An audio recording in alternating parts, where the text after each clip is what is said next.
Welcome to Geekbeast, part of the Geekish Network. This is your daily rundown of geek news from geeks like you. I am your host, Summer Punch. I am back today. I am sorry for the absence yesterday. I ate something that poisoned me, and I was projectile vomiting everywhere. It is the truth. That's what was happening to me. I'm finally better, but barely. But I'm here. Glad you're And here. with me, yes. And that voice right there is Chuck. What's up, everyone? And we got Syntell.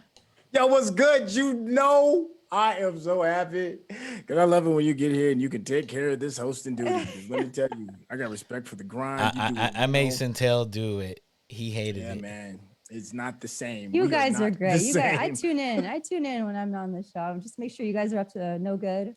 Make sure you're up to no good. I like that. You're like, Mom is gone. We're about to get up in this piece. Yeah. Well, I appreciate you for forgiving my absence, and I will share you guys all the gory details later as on. I get back.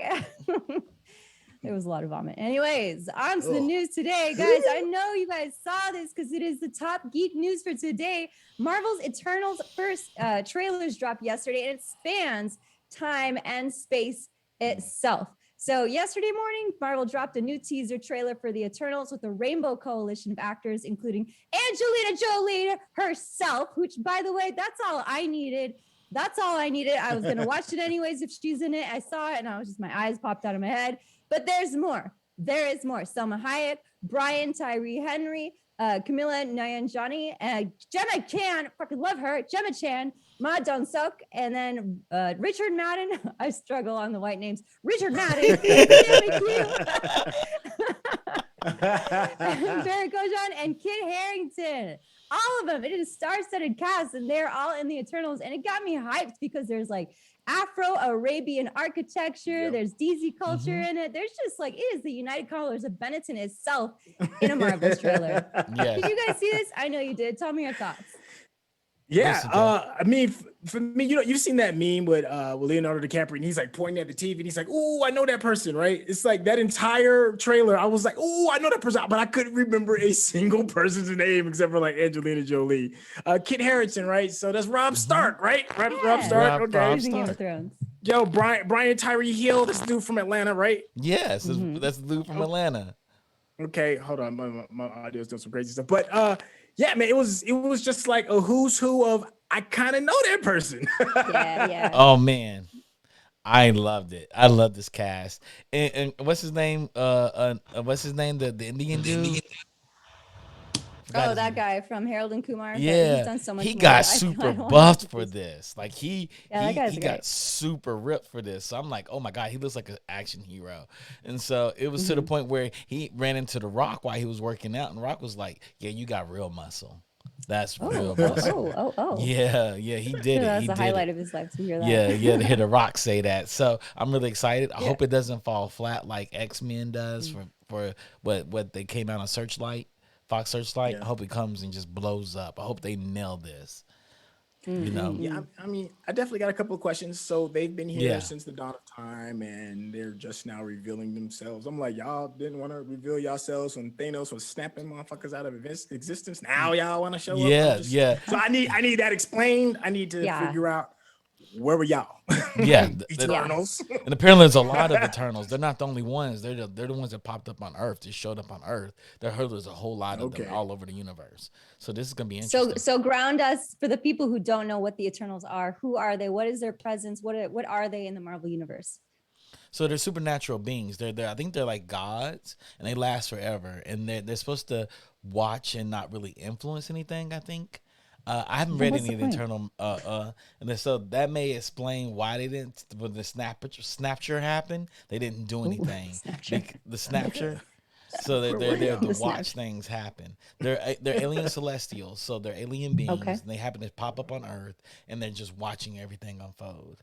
And they're not supposed to interfere with things. Where I hear it, if I'm correct, they're like the gods. They just watch everything. They're not the Watchers, though, because the Watchers literally just watch everything. So they're different from the Watchers. There's a lot of stuff going on in the Marvel universe, and they're making up all these characters. So, but I wonder what happens now since they're back after the Snapture. So this, I think, could spin off into a lot of different theories that explain a lot of different events too in the Marvel universe. But the article goes on to say Eternal centers on a group of immortal beings with fantastic powers who have existed since the dawn of civilization.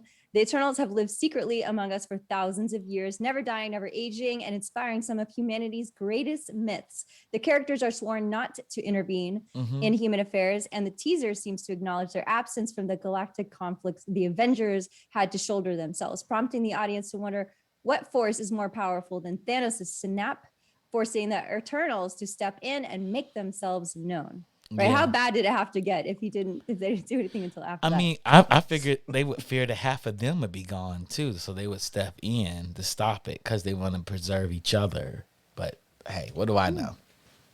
What do I know? Elysium eating grapes and somebody like kicking You know, y'all gotta come do something. Thanos is out there wrecking shop. Yes. And Thanos wasn't really, he was super strong, but he wasn't really strong without the gauntlet. When he gathered all the jewels in the gauntlet, that's when he became Thanos. And that's when you think they would pop up out of nowhere, but like, nah, bruh, we're not gonna let you do this.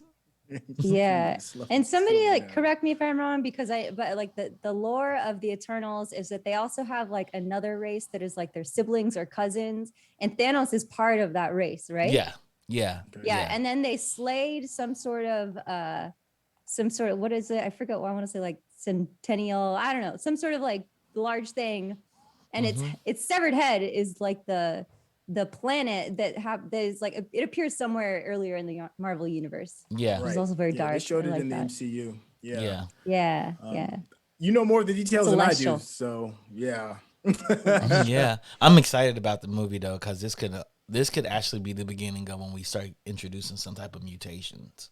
So it's nice to have mutants in this universe, and hopefully the Eternals will be the start. Because the mutants, they could spin off and explain the X-Men later. Yeah, they can which are explain, now like, part of the Marvel universe. like something the Eternals does triggers mutants, and it triggers mutants to come into the universe. Since Wanda didn't trigger mutants like she was supposed to. I mean, we're still not done. We still have Doctor Strange, and we still have a number of series coming out. And Marvel's gonna do what they always do: milk it. They're gonna milk it. And I'm happy to let them, because they have not yet done wrong. We want them to milk it. Yeah, this is what they do very well. Well, I'm gonna watch it. Are you guys gonna watch it? Yes. Yeah, I'm gonna watch it. Yes. I may go to a theater and watch it because I'm be fully vaccinated. Hey. Vax crew. Yeah. Vax crew. Yeah. I'm gonna go sit in those dirty ass chairs. Where you call and watch that, it. homie? Oh God, you just reminded me of the nasty story about the dirty ass chairs. I'm gonna start going to the movie fecal theaters matter over everything. Chairs. Yeah, I've been to a movie theater since then, and I forgot about that. Made you really think about that time you dropped some popcorn in the seat and then you picked it back up and was like, maybe. No, I always brush it to the floor. No Syntell. No Syntell. That's not what's going on in these streets. So gross. I would like to delete that entry into my memory and never retrieve it again. No archive. Yeah. All right, guys. On to the next story we got up today. Valve is working on Nintendo Switch-like console, a report by Wired says. So the Steam owner is making a PC gaming device similar to the Nintendo Switch, according to Wired magazine on Tuesday. There are very few details available about what this new hardware is going to look like, but a recent update to Steam added a bit of code found by SteamDB creator Pavel Dizhnik on Tuesday, referring to a new controller called SteamPal. Wired has also pointed to comments that Gabe Newell, Valve's co-founder and managing director, made earlier in the month about plans to be announced at the end of the year. So I wonder what this hardware looks like. Is it going to be more like, is it going to be like the Switch capabilities where you play it, on your TV, but then you can take it and it just kind of easily transports to just a handheld device? Or is it going to be more like a souped up controller that you can use on PC? Because there are huge implications either way. Yeah. I was on the Steam tester team for the Steam controller, and I gave them 9 pages of feedback. So they didn't listen to any of it. And they would have made a better controller because Microsoft turned around and released the controller that I told them to freaking make. And it's kind of interesting. To you. They should have listened. I mean, I'm not one of the big heads in the room that knows the ins and outs as to why they're doing this, but from the outside, It's okay. You got a big head. but yeah, from the You watch outside into looking that in, From the outside looking there's in, shots fired at us, Summer. it it appears they're kind of hustling backwards. Like there's a lot of people that are trying to jump into the hardware game, and you've got a big company like, let's just take Sega for instance. Sega was really big into hardware, and then realized the real money was in software. Decided that their last hurrah was going to be the Dreamcast, and they were able to stay afloat. It seems like you've got a really good software base, a really good platform that's already established. Why would you want to make a console? Because I don't. I get got that. ideas. I'll tell you why. Okay. Because the PC player base is a very powerful base. They're very vocal in general. PC gamers, the master race, as they like to be called. They're also heavy spenders in general. They are a cohort of game players that have expensive hardware to begin with, so that kind of automatically sorts them into a high spender category because they've spent a lot on their hardware. Therefore, they're willing and likely to spend also a lot in their games. Yep. Okay. And to cap it all off, PC players are only about 2% of all gamers, just 2%, period. So if you can expand that player base from 2 to even 3%, that is like a massive dent and potential like massive influx of revenue that is untapped right now because most people just don't want to be bothered with PC games or getting like a PC to play it. But if you can make PC gaming more accessible to people without the expensive hardware, then you can also monetize and expand the game base to those people. So I'm gonna just shut the hell up, Summer. I know that it. was very well said. You can sit the fuck down. No, I'm just kidding. That was just a little tidbit of share. Mama home. Exactly. Not going to your room without your dinner. So instead of building a $2,000 PC, No. you build a $400 console that's portable. And they're already in the hardware space, right? They have a controller. They also have the Steam Link, which is a box that actually allows you to stream your game from your PC to another room. And they already have Vive, the Vive controller VR set. Yeah. So this is just another piece of hardware they can add to their repertoire. And they print money. Valve prints money. Yeah. All their games sit in the cloud, and all you have to do is download them to your personal machine. And so it costs them nothing for you to download. It costs you something to download it. So they'll say, hey, we're giving out all the Rockstar games for $150. All the Grand Theft Auto collection and everything with Rockstar for $150. You know what we do the Steam summer sale, and I think it's the winter sale, kills everybody. Everybody knows spends $300 every time we go into it. It's like, oh shit, here comes the Steam sale. I'm broke. I hear what you're saying regarding software, because once it's out there, then you just pretty much paying. So imagine you could take those Steam games everywhere server maintenance and updating the game. But here's the thing, like, and what I picked up from what Summer said is that the target market is probably going to be people who already have PCs to begin with. Yep. So, and if a lot of these handheld markets and big consoles have shown us, like, a lot of these big consoles operate at a loss sometimes or barely break even. So I'm still trying to figure out, why would you dump all of that money into a hardware to recycle a game that your PC user has already bought? Because it's probably aimed at expanding the market rather than double tapping on PC gamers who already have PC hardware. Plus, even if it doesn't necessarily expand to new audiences who are not PC gamers, and you're just getting PC gamers to play a device that they can now play anywhere instead of at their actual PC, then you're increasing your play time. That people, just the time that people spend in game, if you're giving them an option to play it in a device that doesn't lock them to a desk. Okay. Yeah. All right. Because they saw, I mean, like, we've had handheld devices for a long time, like Game Boy, PSP. I don't know what Xbox did. I don't even think they did one, but like generally they have flopped. But in the pandemic, like before, like, I don't know, I guess like 80s and 90s and early 2000s, like handhelds were a thing for a while. But once gaming started to catch up and actually perform like really well with their graphics, and just the experience overall was way better on an actual console versus like, a handheld device, then people just prefer to play on console. But the pandemic showed that handheld devices are actually, they can be useful and they can be popular if they're done right. The thing that I would question is if they're trying to make something like the Switch. The reason why the Switch took off and why something like a modern day PlayStation portable wouldn't take off is because like Nintendo has all their IPs, right? People will follow Nintendo no matter what. Like most gamers, or at least most people who have Nintendos, they also have other consoles, right? So they're not only Nintendo players, or they're not people that are just like looking to get into gaming and choosing a Nintendo first. The people who follow Nintendo hardware because they want to play Nintendo software. So I don't know if this Switch would necessarily work quite as effectively as a Nintendo Switch with Steam and Valve, because you can get all of their games on any console, and most like portable consoles too.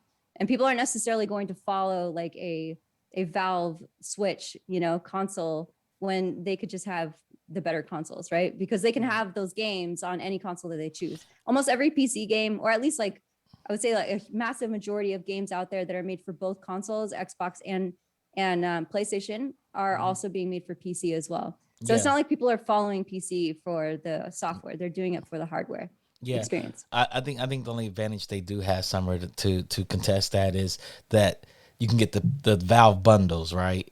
You can because nobody's offering those types of bundles. Xbox nor PlayStation offering where you can get 20 something games for $100. Yeah, that's a good point. Nobody. So you can instantly expand your library, where you're used to buying 1 or 2 games a year. You can have like 40, 50 games in your library. And once you get hooked into that ecosystem, you hardly ever leave it. I can see that. I think the price point's going to be a big one. Defunk had said something. Let me go back. What do you say? Oh, yeah. Defunky said there's been several Switch-like handheld PCs hitting the market these days for like $800 and doing well. I think the only thing Valve could do better is being a more recognizable name for marketing purposes. Now, I don't doubt that the reviews for those handhelds are doing really well, but do you know anybody that's going to buy a $800? Yeah, Defunct.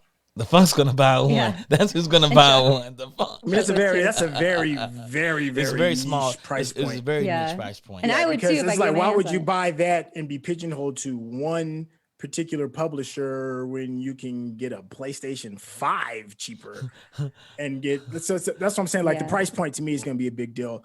If they get the price point like at the same price point as Nintendo Switch or cheaper, then I can hear what y'all are saying. If it's over that price, I don't see that happening. I don't see success happening with that. The Nintendo Switch is what? An Xbox 360, slightly an Xbox One. And you got to think, if Valve comes with something that is a PS4/PS5, somewhere in that parameter, they'll win. And it has a screen to it. They could win with this. Because like the Funk said, he just crossed 6,000 games on his Steam account. I'm roughly about 2,000 games in, but he crossed 6,000. So that's a lot of games. That's the history. That's your library.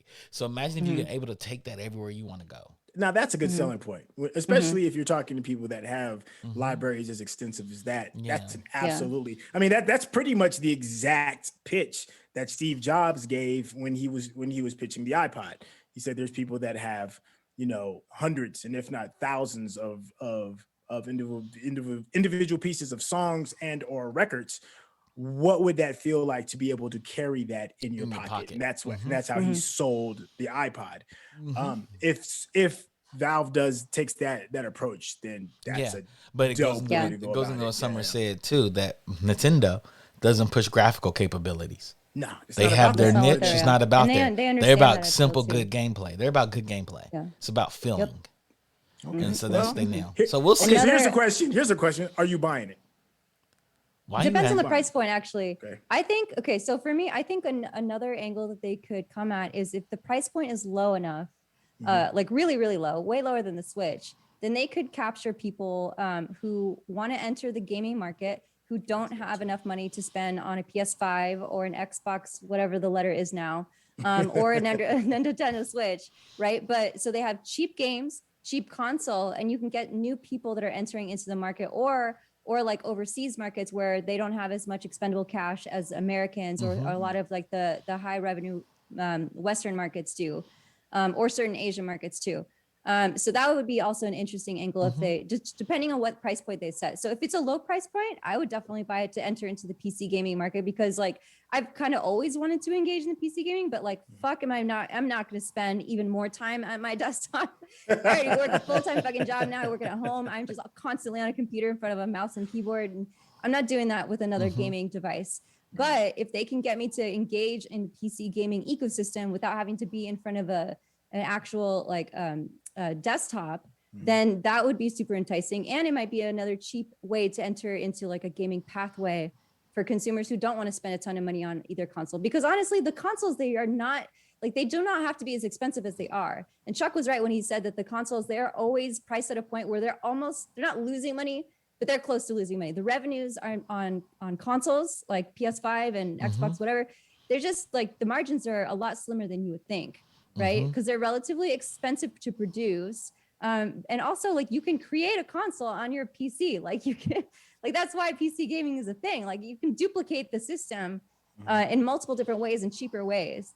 But if you can enter into that space and then just monetize off of the software that you're selling, there's also relatively cheap on Steam, then that might be a great way to capture new people. But if it's cheap, yes, I'll buy it. If it's 800, no thanks.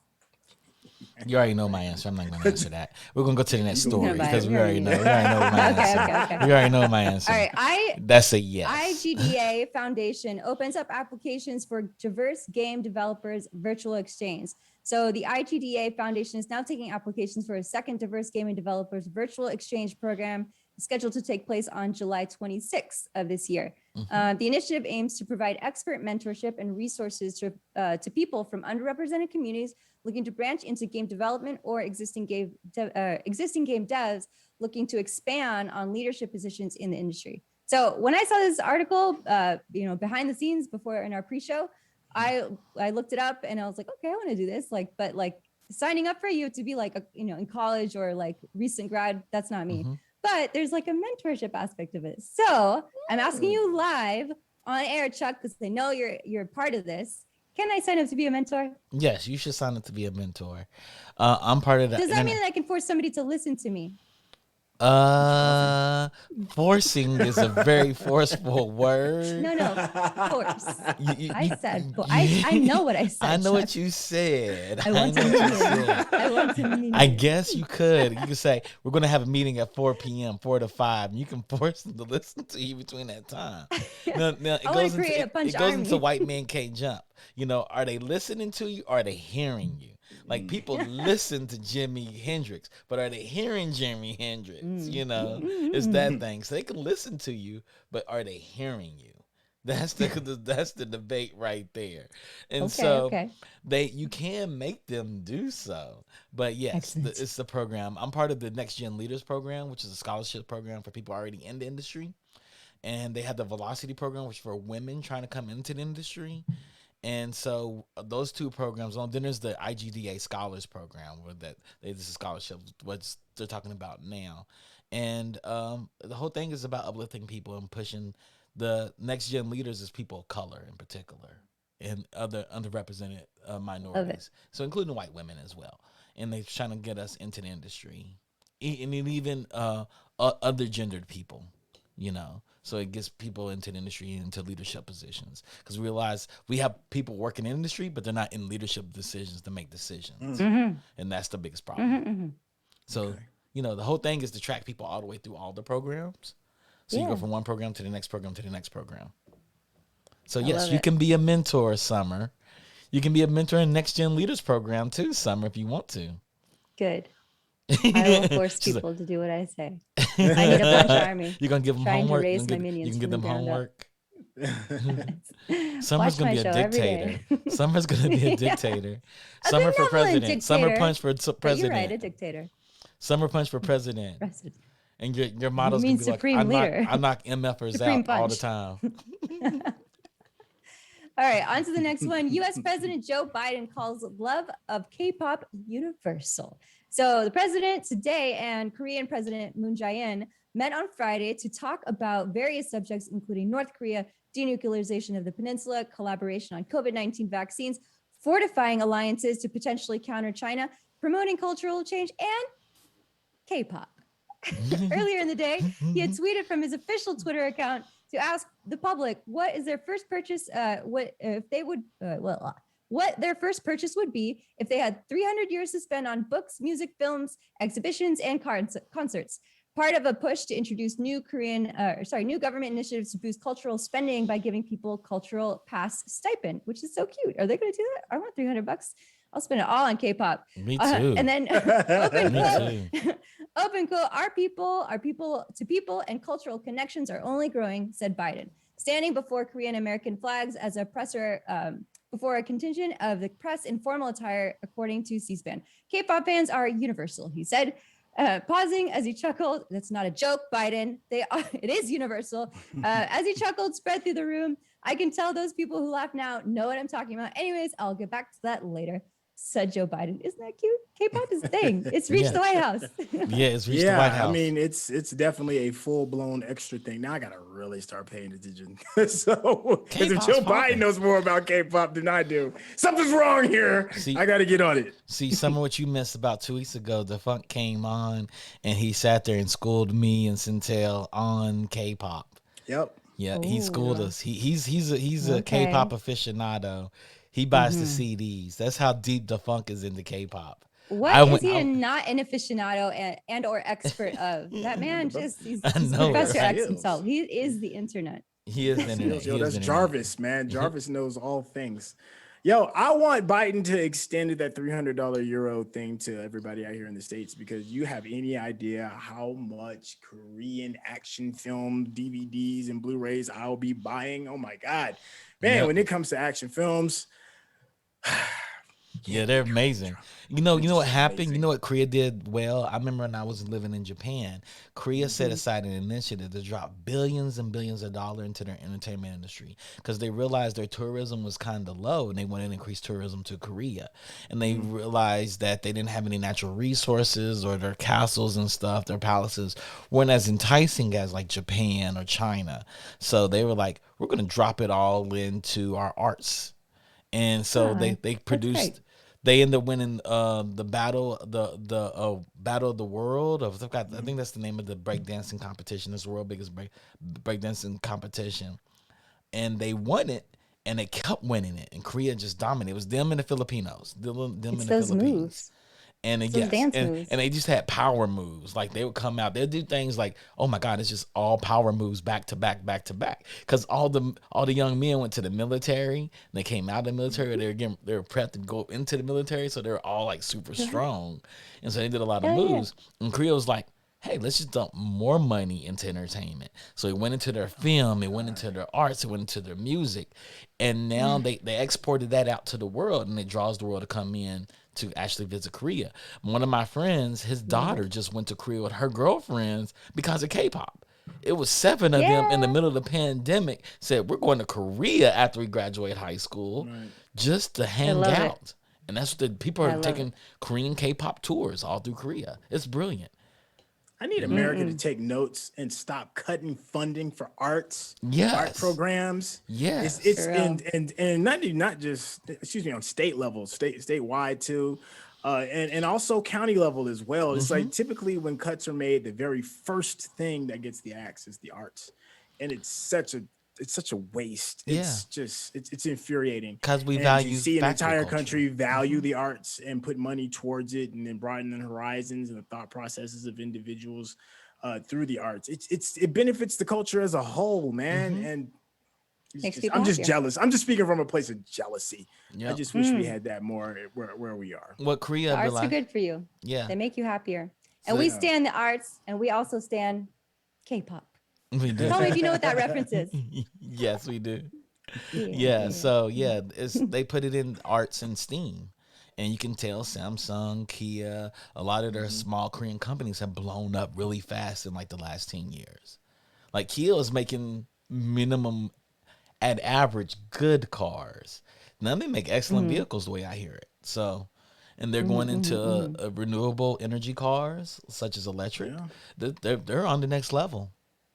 They're on the next wave. Come on, States, catch up, man. Yeah, we got to catch up. We keep taking money because we think we keep building things for the factory culture and the military culture, and not the culture of sustainability, nor the culture of arts.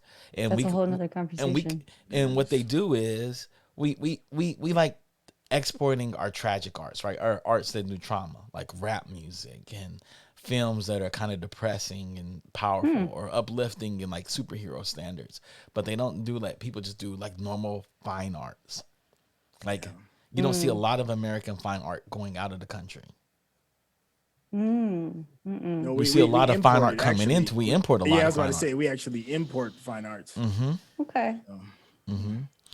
You know, we Disney ships Lion King overseas, but there are millions of plays and operas that American craftspeople make they can send overseas. Like Hamilton would be a great one to send overseas in different languages.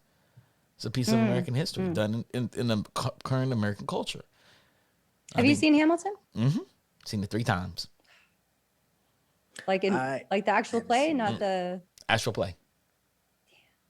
You know, my Hamilton story. What's that? I bought tickets to see Hamilton here in LA. And I think it was March 19th of last year.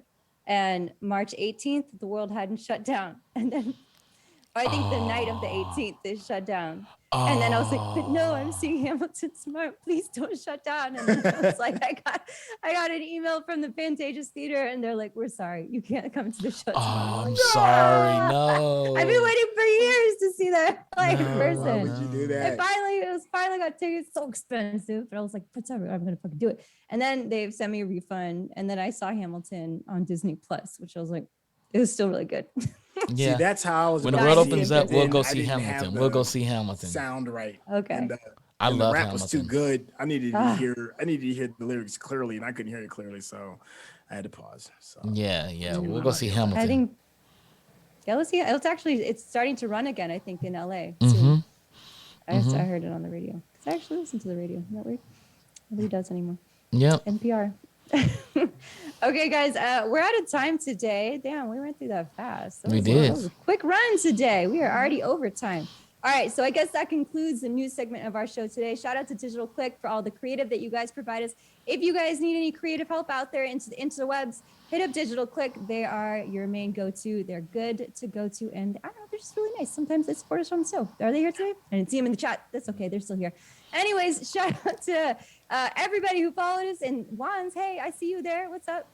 Please follow us here on Twitch. If you haven't done so already, please subscribe to the channel if you love what we're doing.